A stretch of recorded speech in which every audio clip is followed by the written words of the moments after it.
Syria. To the north of the country, southeast of Aleppo, lies one of the poorest areas in Syria, Jabal al-Hus. Towns and villages here have retained their attractive nature, prevalent until decades ago in all the villages of the north. Here the beautiful mud huts still appear to have come out of a fairy tale, gleaming under the veil of sunshine from sunset till sundown, as if challenging with their primitive beauty the harsh reality that this area is known for, or as if with their beauty seeking to be one with the lovely faces of people here, pleasant faces that talk about the determination of life. History here is reality, and reality is history. Together they begin to tell the story of tomorrow, the future.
A lot of the roads in the southeast of Aleppo lead after 15 kilometers or so to Jabal al-Hus.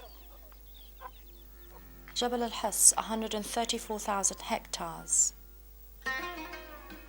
250,000 inhabitants. Farming and grazing here are the most frequent activities of the population, despite the meager annual rainfall average, which never exceeds 250 millimeters, in the north near the lush valleys of Aleppo. It might even be less than 200 millimeters in the south areas of Al-Hus, adjacent to the steppe, Badiyat al-Sham. The area suffers from deficiency of drinking and irrigation water supplies, from the rocky lands, from the spread of illiteracy, from low levels of social and health awareness, as well as from low annual income.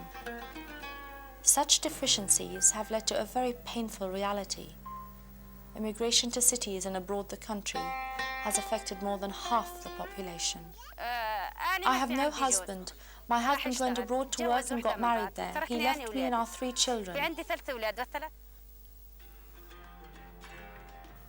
In 1996, the Jabal al-Hus Agricultural Development Project started. More than $29 million cost, financed by the Syrian government, beneficiaries, the International Fund for Agricultural Development, IFAD, and the Arab Fund for Social and Economic Development. This is how Jabal al-Hus looked before any project activity had started. The project document stated that 22,000 hectares of rocky land would be reclaimed, land that for centuries had been rocky, uncultivable, desolate and hostile. It was a barrier in the face of generations of desperate farmers. Here are some of the de-rocking activities carried out by the project according to the rehabilitation plan.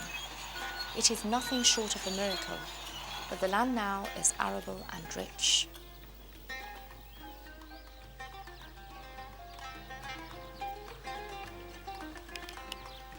"20,000 hectares of this reclaimed land are planted with local species of fruit trees. The remaining 2,000 hectares are cultivated with local crops such as wheat, barley, lentils and cumin.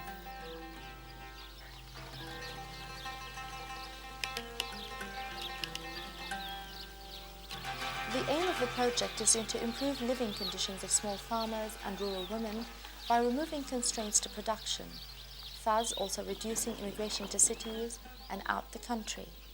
This could not happen without increasing the rain-fed areas by land reclamation and de-rocking.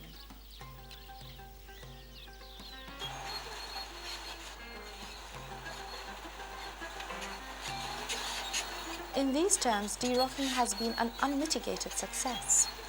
It is difficult to conceive of an investment in agriculture that could have had a more dramatic effect.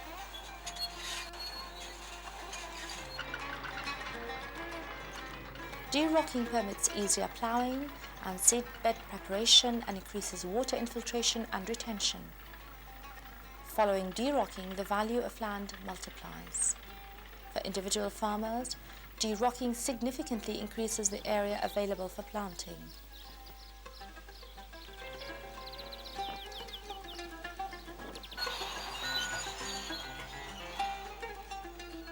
They owned land but had forgotten it because it was useless.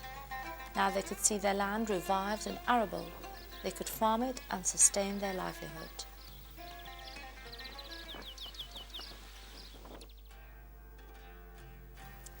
Not only de-rocking activities are foreseen by the land rehabilitation component, also rural roads construction had a major chance. Many roads are built to link different villages in Jabal al-Hass, thus to develop marketing and social services and to help small farmers improve their livelihood.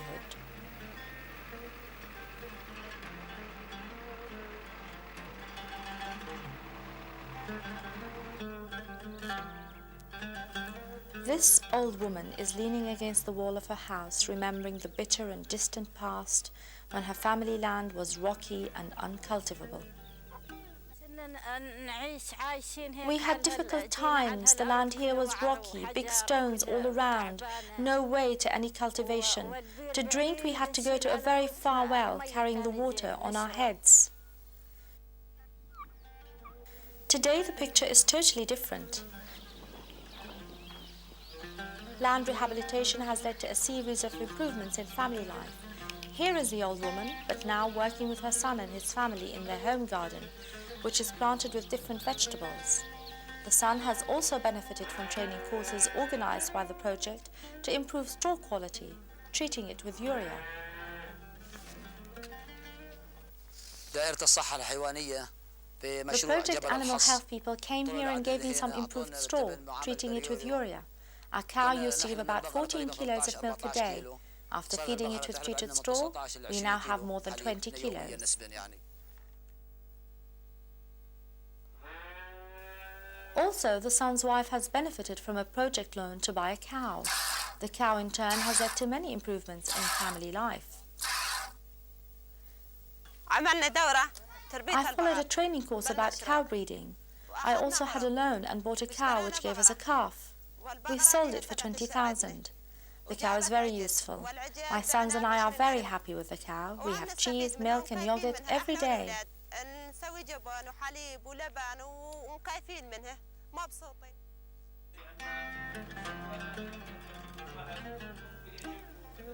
Supporting the inadequate extension services and research activities is another important program foreseen by the project. The aim is to ensure that new technologies and proper services are transferred to beneficiaries. Improving livestock and agricultural technologies in the project area is the objective of these extension meetings, home visits and extension demonstrations. Other important activities are extension TV programs, extension radio programs and video show meetings. The project is now equipped with an integrated set of communication facilities. Project staff has benefited from appropriate training in communication issues.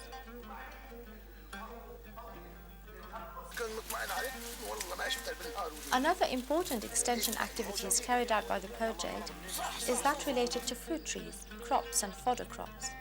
The project has also implemented extension experiments on fruit care production using wheat-improved varieties. In cooperation with the General Organization for Agricultural Research, applied research experiments were conducted on different varieties of rain-fed barley in order to verify possibilities of replacing it with non-productive local varieties. The barley we used to sow was not so productive. It gave only 20 to 25 sacks. The project gave us a new variety, which gives from 40 to 50 sacks. It is a very successful variety. وكان من الشعير الناجح وشفنا منه أفادة كويسة.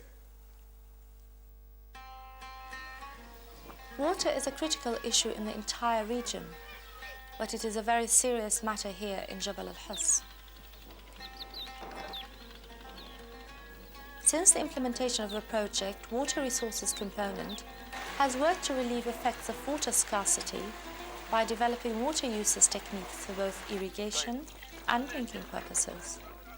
Suitable applied research has been conducted in order to set sprinklers and implement experiments for supplementary irrigation and drip irrigation systems. The component has also had a considerable interest for rainwater harvesting techniques.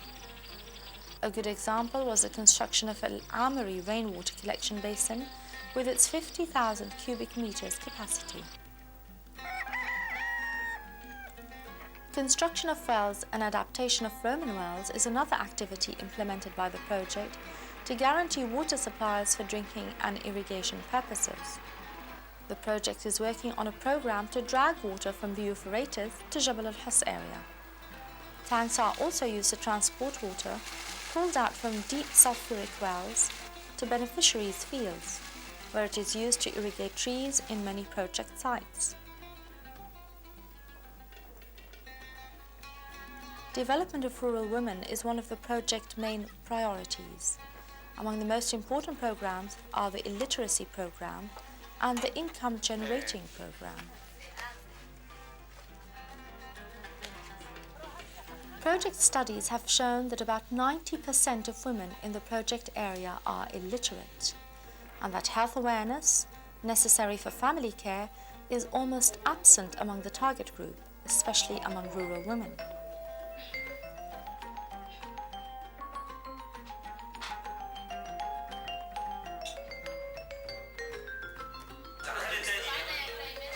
For these reasons, the project has implemented several literacy courses targeting in particular female beneficiaries. Results have shown the determination and will of most of rural women to gain the necessary benefits from such courses.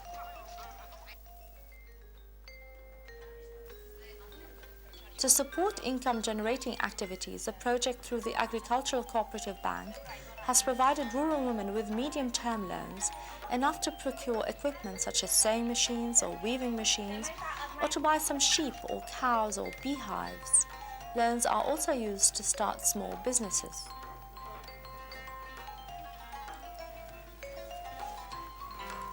To maximize profit from loans, the project has helped rural women to gain adequate income-generating skills able to increase the rural family income. In this connection, the project training component has provided women beneficiaries with adequate loan-orientated training courses.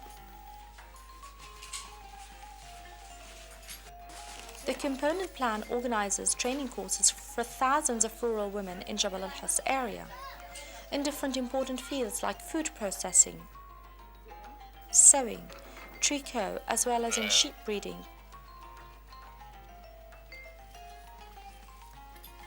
cow breeding, and beekeeping.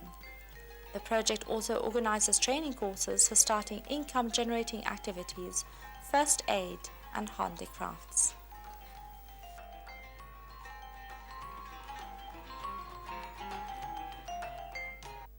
عملت دورة تريكو وعملت دورة خياطة. I have followed tricot and sewing training courses. Now I can do work even for clients in Aleppo. I now earn about 5,000 to 6,000 a month. I do wool work for children and for women. I also do handicrafts. Thank God for those training courses. I now have a very good income. ونسواني وبالإضافة لهالدورتين اشتغلت أعمال يدوية والحمد لله صار عندي مردود كويس يعني بالفضل الدورات اللي عملتها الخياطة وتريكو وأشغال يدوية.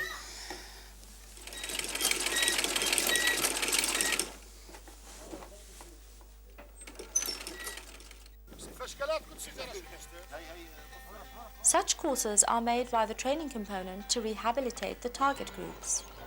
Other courses are organised in fields like land reclamation, land development, water resources, fruit trees, crop production improvement, uses of improved fodders, improved livestock breeds, and veterinary care.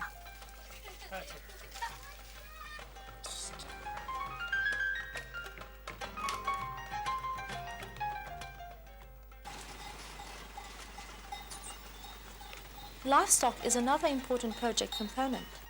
An opposite veterinary care centre has been set up to provide a variety of services free of charge to livestock breeders. The centre is now able to conduct preventive vaccinations against possible infections or common diseases. The centre also offers other veterinary services such as external surgery, artificial insemination, birth assistance using hormonal sponges, and other ordinary veterinary care. The project also executed a series of civil services and infrastructures necessary for the good implementation of the project. This is the project headquarters in Binan, a complex of integrated structures able to ensure development and sustainability of project activities, as well as to provide good maintenance for heavy equipment, thus ensuring a longer working life. The project has been able to spread the best agrarian techniques in the area. It has also been able to implement a significant number of agrarian, economical and social activities. This could not have been done so well had not the project been able to institute a solid basis of cooperation with the target groups realizing the participatory approach process. The Jabal al-Hass Agricultural Development Project now is a reference for development and for progress in this poor area, a prominent component of the development process in Syria, a step towards realizing a respectful life for rural poor who have suffered throughout the years, a step towards improving life conditions for small farmers and rural women.